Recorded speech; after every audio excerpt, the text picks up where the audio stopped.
Is there a way to drill a 1-inch diameter hole through 1/8 thick steel? I am trying to reinforce a custom door I am building.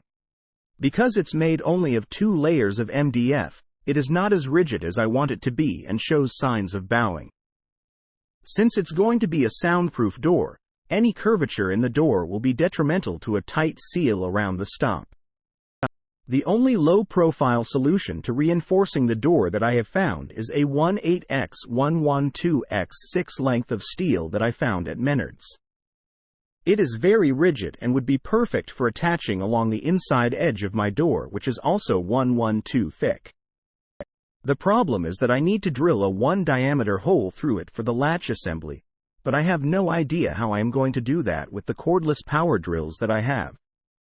Question from user Oscillating Cretin at Stack Exchange. Answer: using a hole saw in steel that's more than about 1/16 inch thick can be frustrating.